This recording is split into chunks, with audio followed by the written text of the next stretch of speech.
As we Americans prepare to celebrate our independence, there are those among us who came here looking for the American dream and didn't find it. We need to be free.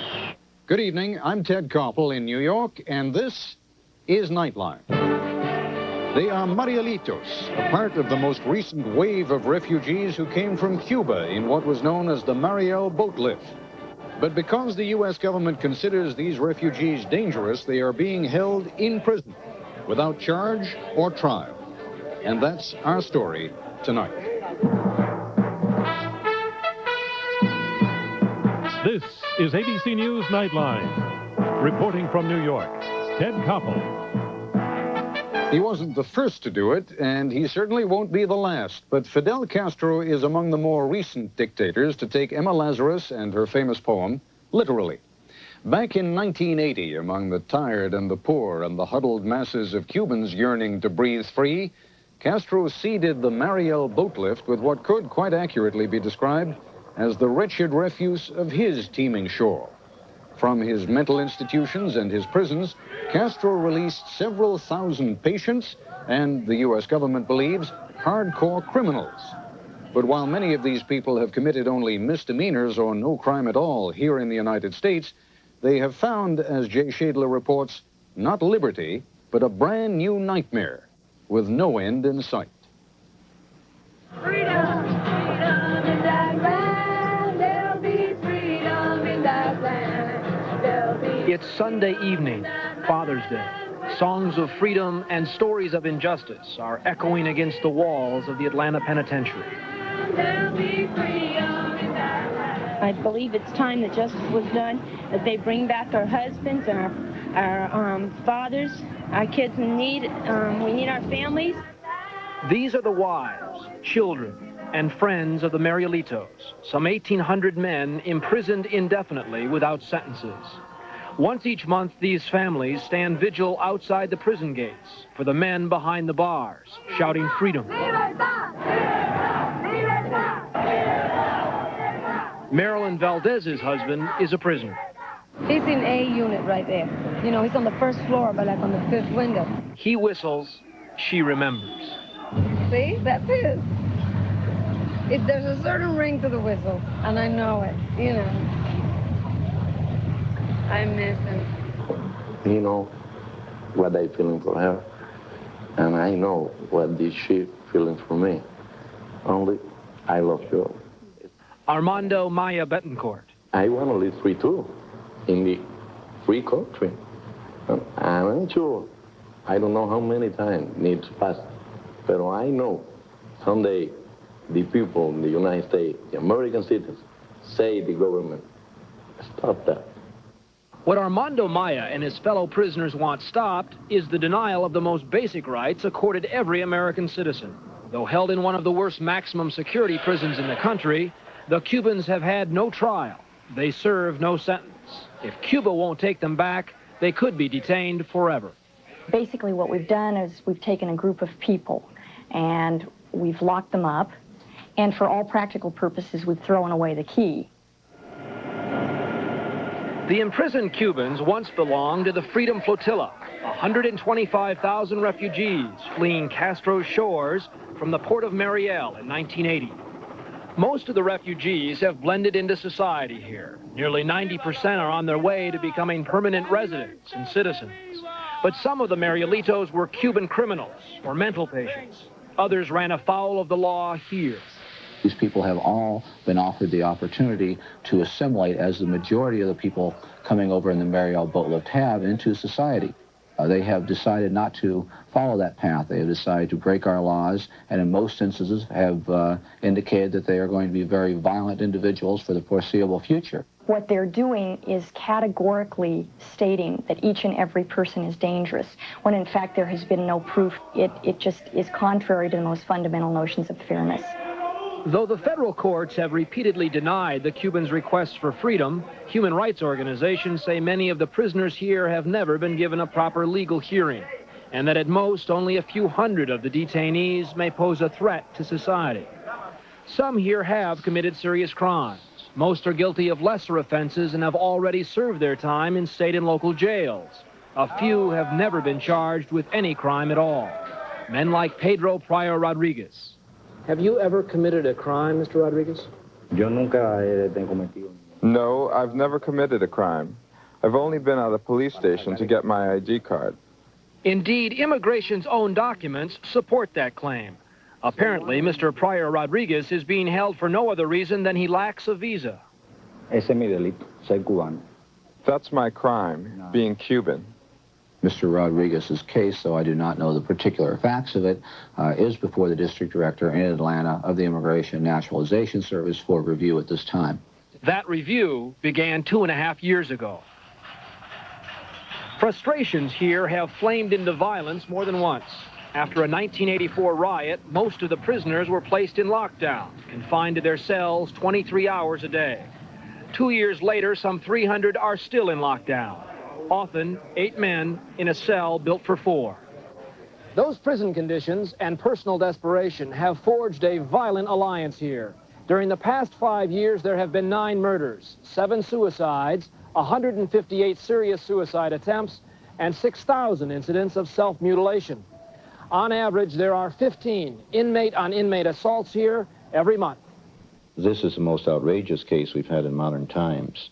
Congressman Robert Kastenmeier. They are there to be detained only, and yet we are treating them worse than we would, for example, a maximum security felon. Congressman Kastenmeier is one of the authors of a congressional report that finds conditions at the Atlanta prison intolerable, brutal, and inhumane. Some of the authors of that report only spent 45 minutes in the institution, and we spend 24 hours a day here. Jack Hanbury has been warden here for 9 years. I categorically state to you that there is no brutality in this institution. 17 months ago, 201 of the Mariels were deported back to Cuba under an agreement that could have eventually returned all of the Marielitos. Buenos días, Cuba. Está escuchando Radio Martí. But that deal was canceled by Cuba last year when the Reagan administration began beaming anti-Castro propaganda from Radio Martí near Miami. And so they wait.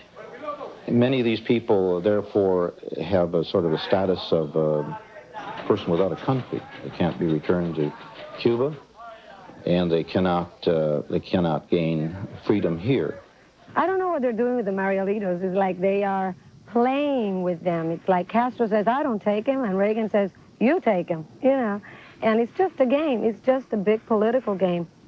What they're getting out of it, I don't know. But it's 1,800 lives are paying for it. There you go. And still other lives, far beyond the prison walls, are being touched by it. The day the baby was born was the first day that he was able to call home, and he didn't know that the baby was born. Busta Ferrer's husband, Rafael, has seen his son once since he was born. Having been given a suspended sentence on a drug conviction in Chicago, immigration sent Rafael to Atlanta for missing a visit with his parole officer. He's been there for 27 months. What really scares me is just being here. I don't know how long I'll be here. Do you have a message for Rafael? Is there something I can pass along at all? Well, you can let him know how the family's doing. He'd love to hear. Especially that little midget that was running around here. That's his pride and joy. Do you have a message for your wife and child? To be patient, and one day, with God's help, immigration will remember me and give me a chance.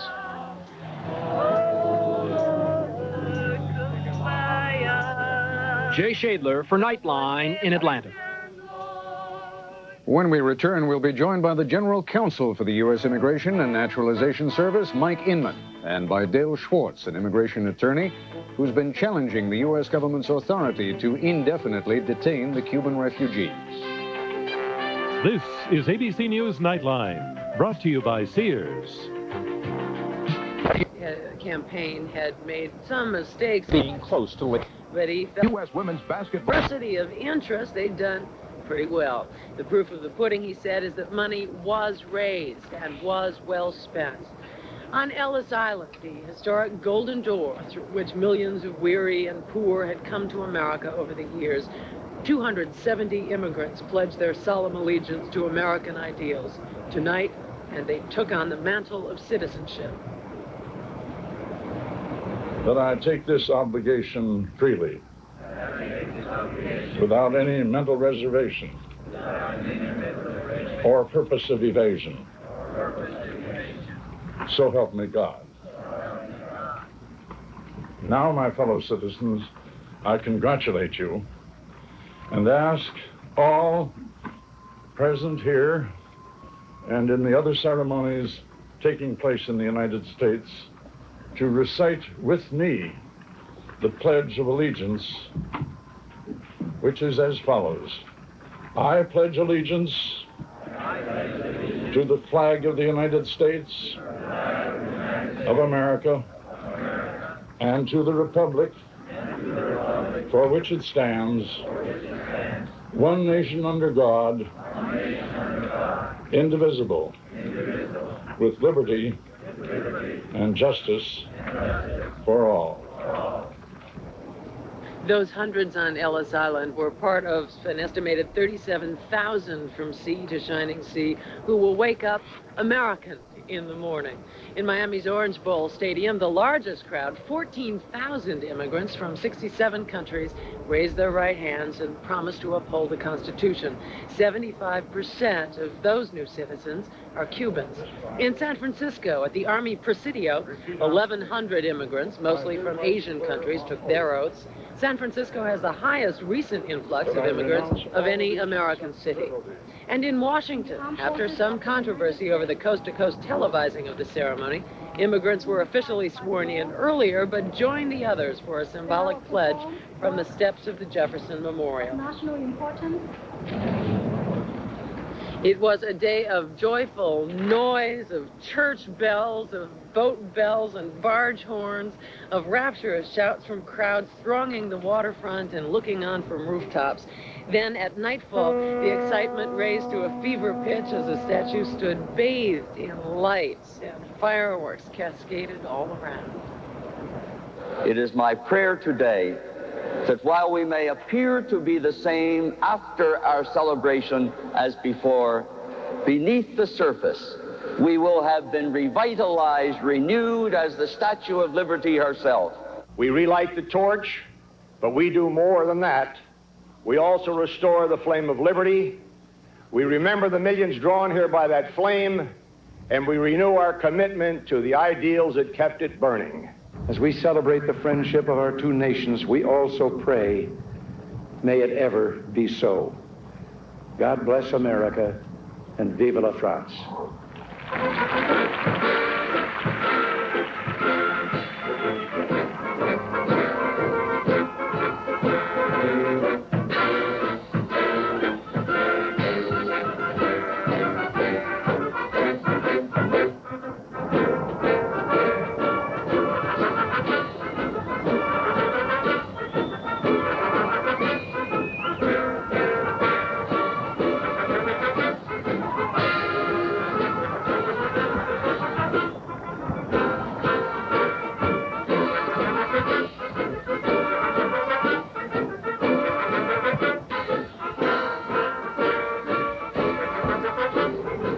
And we get to do it all again tomorrow. Well, not exactly the same thing, but tomorrow morning, the parade of majestic tall ships, 270 of them, surrounded by 40,000 smaller boats and an untold number of putt-putts in the water, too, will be in the morning passing a review of the big naval warships from 33 different countries. And then at night, something they're calling the Big Bang.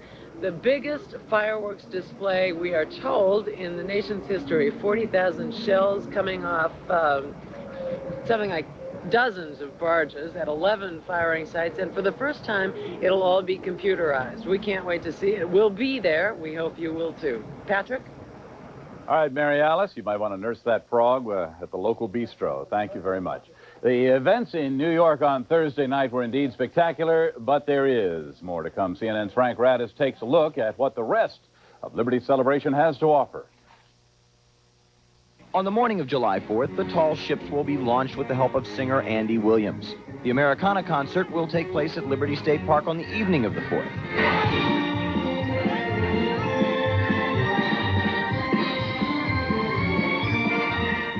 The biggest coup here was luring the Boston Pop Symphony Orchestra away from their traditional hometown Independence Day performance.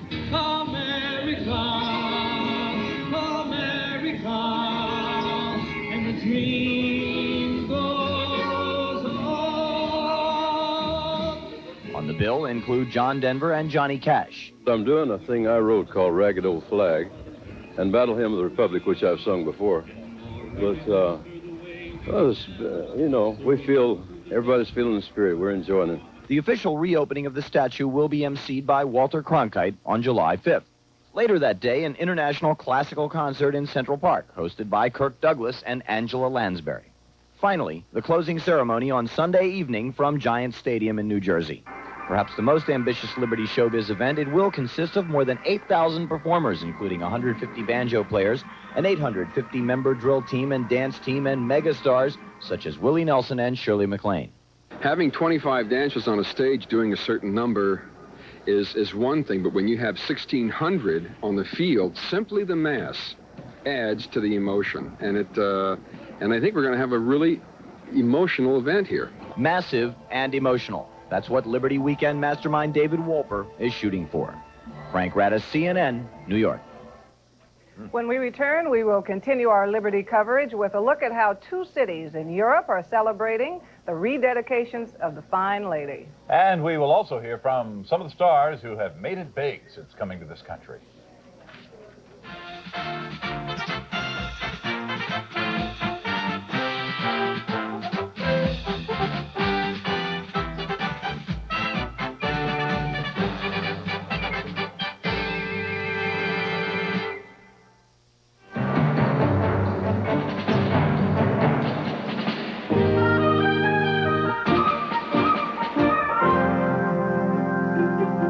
She has welcomed more than 17 million immigrants to America over the past 100 years. This striking vision in copper and iron. It was monumental. It was just monumental. I was awed. I was so inspired. The lady herself was the inspiration of a wealthy French historian and admirer of democratic ideals, Edouard de la Boulaye. His great-grandson, Francois, a former ambassador to the United States, spoke with us in Paris about the birth of Lady Liberty. La Boulaye suggested, as a proof of admiration for the United States, that on the occasion of the 100th anniversary of the independence of the United States, a monument establishing the proof of the friendship between the two countries should be built by both countries. La Boulaye commissioned a dynamo of creative energy, the sculptor Frederick Auguste Bartholdi, to design and build the monument. Accustomed to thinking on a grand scale, Bartholdi began shaping a colossal female figure to be called Liberty Enlightening the World. Her face is the calm, stern face of his mother. Her arms are the arms of his wife. She would carry a torch and a tablet showing the date of American independence, July 4th, 1776. At her feet would lie the broken chain of tyranny. Helping achieve what Bartholdi had conceived was the brilliant French engineer Gustave Eiffel, the builder of the Eiffel Tower in Paris. He would erect the statue's extraordinary framework, an engineering triumph that would allow Lady Liberty to withstand high winds, extreme temperatures, and changing weather. Big plans need big money, so Bartholdi began an ambitious fund drive in traditionally frugal France. And in America, ordinary citizens donated nickels and dimes. The New York Historical Society's James Bell recounts the story.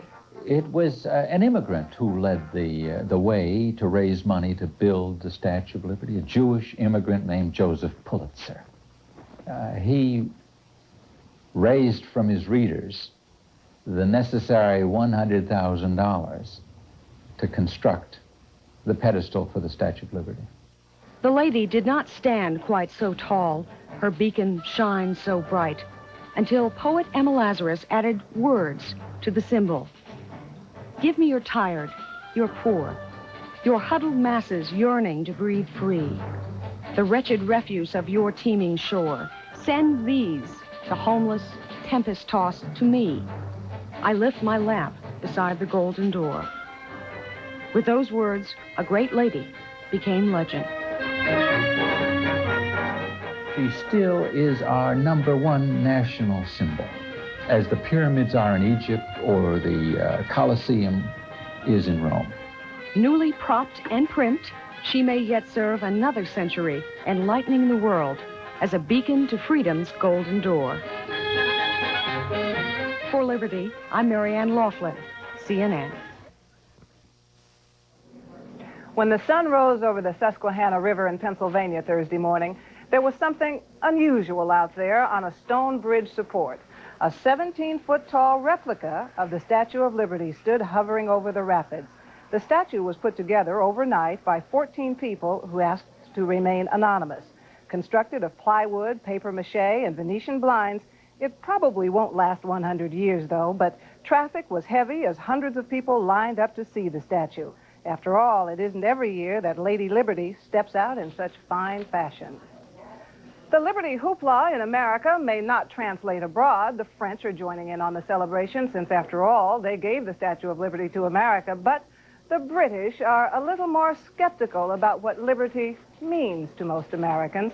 CNN's Mike Chinoy has more.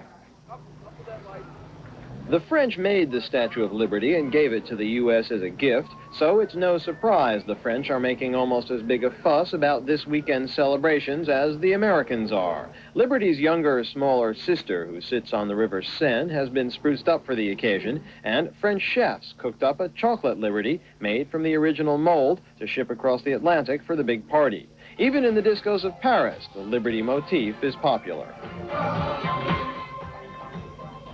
And the theme of Franco-American friendship is flourishing. Witness these kids and their joint U.S.-French flags under a statue of George Washington and his ally from Paris, the Marquis de Lafayette. But here in London, it's a different story altogether. Liberty's birthday is one of the biggest non-events of the year. Most Britons know that July 4th is Independence Day. Some even know it's Liberty's Day, too. But popular awareness of the Liberty festivities is minimal. Well, sort of a national symbol of America, isn't it? But other than that, it's not that important. We know about it, but we don't celebrate it. Among those with somewhat greater knowledge, we found considerable criticism of America under Ronald Reagan. Wouldn't it be nice to remind the President of what it says on the Statue of Liberty? Send me, what's it now? Send me you're tired, distressed, you're hungry, you're distraught. Now, that's the kind of America I like to think I got to know in the 60s and 70s when I used to hop over more than I do now. And the kind of America to which I hope you will one day return. And based on what the media here says, it's liberty as a symbol of commercialism that's sticking in many British minds. I've read about the prices that are being charged in New York for seats on boats and views from property. I also read in the paper today that the East New York sophisticates were all going to leave town and switch off their television sets. Mike Chinoy, CNN, London. As we mentioned, thousands of new Americans took the oath of citizenship this evening. Chief Justice Warren Burger on Ellis Island in New York conducted the ceremony, swearing in thousands in Miami and San Francisco as well. Some of this country's biggest stars were not born in this country, but their impact on American entertainment is certainly great. CNN's Sherry Sylvester reports on a few of the immigrant entertainers who have made it big here. Be it music, movies, dance, or comedy, when it comes to entertainment, America is the land of opportunity. Since the birth of this nation, immigrants have come from around the world to become Hollywood's greatest stars. If you're looking for a lover, I'm the man for you. Bob Hope has been a national treasure for over 50 years. He came to America from Britain at the age of 4. Through the years, he has traveled far from home to keep our troops entertained. And this 4th of July, Hope's patriotic feelings are firmly rooted in the U.S. We get a little complacent about it, I think, our people. And it's great to have this event happening because it kind of wakes us up, shakes us up a little bit and says, hey, yeah, we got something here. And we thank you. Thank you very much. Thank you. Mania Barredo left the Philippines 16 years ago. Now she calls Atlanta home. Mania is the prima ballerina of the Atlanta Ballet. She says freedom is something she will never take for granted. We can all be whatever we want to be, with the freedom to achieve anything that we set our hearts to and minds to, and I think that's just pretty incredible that a country like this has that and to offer, not just for its own people, but for the people of the world.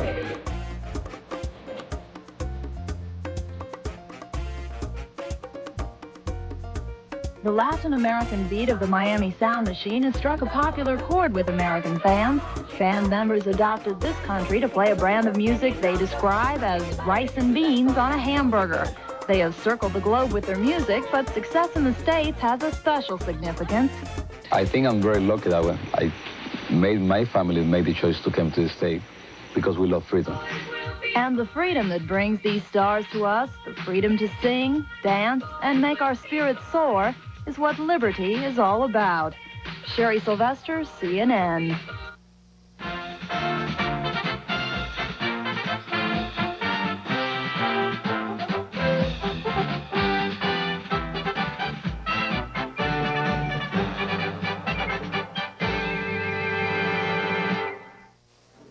All the attention in New York is focused on the Statue of Liberty right now, but as CNN's Lynn Brown reports, many tourists are visiting some other historic landmarks there, too.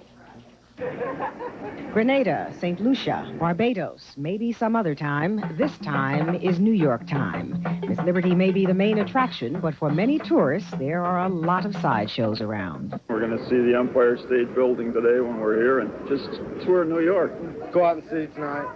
See what nightlife's like. Yes, New York's famed Rockefeller Plaza is getting its share of out-of-town visitors. I don't have any more scores, so I just came out here to see Bob Hope. We'll be seeing the Rockefeller Center area, the Empire State Building, and all the major attractions along the UN. And speaking of the UN, always an attention-getter, it too drew its share of the crowd today. And on Fifth Avenue, it was St. Patrick's Cathedral that rivaled Lady Liberty. And not far away, Shosu Buddhists from around the USA gathered for their convention. We're dedicated to world peace through individual happiness. Some were here for other reasons, including a couple marking an event they celebrated back in 1945. We're here on our honeymoon 40-something years ago, and we're having our anniversary tomorrow. So what else do you plan to do while you're in Try town? to go to some nice dinner and go to some more quiet place. And to get around Manhattan, taxis are usually the best way. But some drivers are staying away from work to try to get higher fares. Lynn Brown, CNN, New York. When Newsnight returns, Karen McGinnis will be along with a preview of the 4th of July forecast for you all across the country. You know what she says it may do? Rain? Snow. Snow? No. Well, it rained on the very first one in 1886 and had fog, too. That's right. Somewhere. And we will show you some unusual plants put together to celebrate the country's birthday. We'll be right back.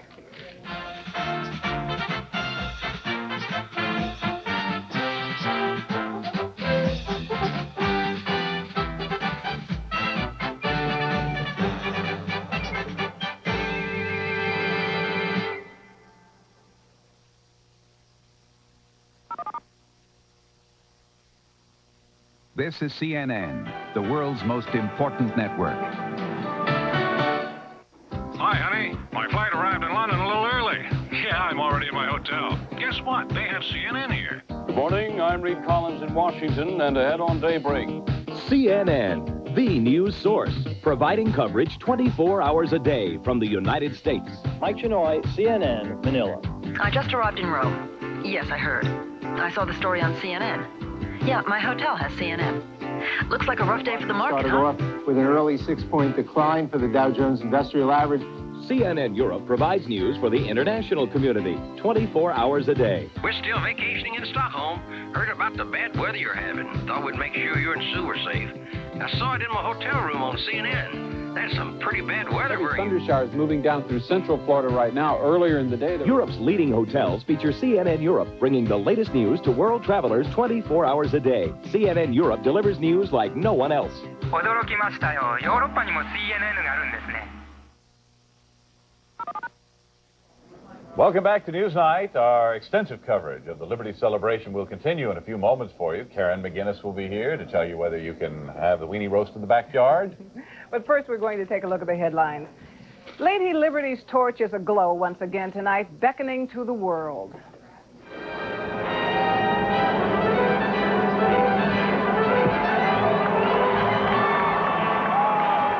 The music played, millions cheered, and the Statue of Liberty shines her lamp over New York Harbor. President Reagan lit the lamp by pushing a button, triggering a laser light. It shot across the harbor, transforming the statue into a beacon of red, white, and blue. It signaled the end of a $66 million facelift and the beginning of a 4-day celebration of Liberty's 100th birthday. France gave the statue to the United States as a gift, and President Francois Mitterrand was on hand for the spectacular lighting ceremony. After that, a massive fireworks display lit up the night sky above the harbor, all to the strains of the Star-Spangled Banner. It was a magnificent sight. And earlier in the day, most of the action was in Long Island Sound as hundreds of ships, tall and small, entered the harbor for a front row seat at the big party. CNN's Richard Roth has our report. What if they gave a party and everyone came? That's what's happening right now in New York Harbor. Thousands of boats have formed the world's largest floating parking lot. Big ships such as Britain's aircraft carrier Ark Royal are jostling for room with small pleasure craft which are preparing to watch Friday's naval and opsail parades. However, nobody seems to mind the tight quarters.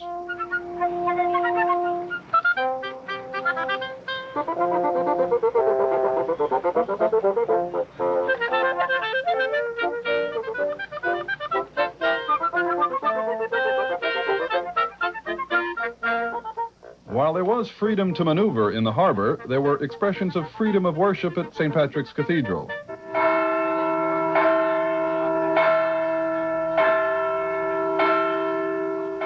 John Cardinal O'Connor of New York led a special Liberty Mass attended by political leaders and celebrities, including Bob Hope. For the thousands of other party-goers, the best way to start the holiday was to rush down to the water's edge for a look at the action. The view took the breath away from some people. Others had just enough wind in their sails to break into a singing tribute to the hostess of the party, the Statue of Liberty. Happy birthday to you. Happy birthday to you. Happy birthday to the lady. Happy birthday to you. The 4-day party has begun. Nobody is leaving early. Richard Roth, CNN, New York. Fine tribute. Yes, to the Navy. Huey, too, is beautiful. Very pretty. I guess that's where Mr. Iacocca will have the party. Well, I suppose at this point, wherever he wants it, he will have it. I guess so. Shall we check with Karen McGinnis and see how things are for the cooking in the backyard? Why not? All Okay. right, Patrick, you mentioned that there was some snow in the forecast. Well, there is. As a matter of fact, in portions of Montana, down to the 6,000-foot level, they are anticipating snow. So if you're complaining about the heat and the humidity, think of Montana tomorrow. Here is your wake-up weather. Lots of great weather is on tap for the east. We're going to see daytime high temperatures generally in the 80s and 90s. Watch out if you're outside participating in some outdoor activities. Watch out for heat exhaustion or sunstroke, because that's a very real possibility. 60s and 70s across the northeast. Humidities will be on the low side. In New York, if you're wondering about the winds again, we anticipate they will be dying down. The reason you saw some really strong winds today is there was a pretty deep area of low pressure offshore, and that created quite a strong pressure gradient. So that's why the winds were really strong. As you saw, Mary Alice Williams there bundled up. The temperatures there are in the 40s. However, there's a pretty stiff wind, so that makes it feel as though it's even chillier. 80s will be found across extreme southern Florida, but once again, those afternoon and evening thunder showers will be a problem. Most of the nation will see temperatures in the 90s. As a matter of fact, it was up in North Dakota. They saw record temperatures there today. 60s and 70s, even a few 80s will stretch all the way down into California across the deserts. Phoenix, if you're going to your celebration there, it will be fair, and the mercury will climb to 106 degrees. Also in Denver, for the celebration going on there over the next several days, mostly sunny sky conditions and 94 degrees. For the Peachtree Race going on in Atlanta, Georgia, lots of sunshine, and during the afternoon hours, that on the moon, our missions to the planets, and our space shuttle program, which we know will resume soon to continue its great and urgent tasks for the world's future in space. We go forward to the next 25 years to wonders we can only imagine today. The continuing venture into space is a voyage for all mankind. Thank you, and God bless you.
So I look up, looked at the earth, and I'll tell you, the tears just came down my cheeks. Couldn't help it. Whole hard ass was just up there crying away. It's just a beautiful sight. Absolutely, totally beautiful. That team, but with those injuries, they just took a lot of continuity out of their attack, and they had their best chances in the early minutes of the game. They really did. These caps and the white clouds and the blue ocean and the brown. It's just a marvelous sight, and I sure hope some of you have a chance to see it one of these days.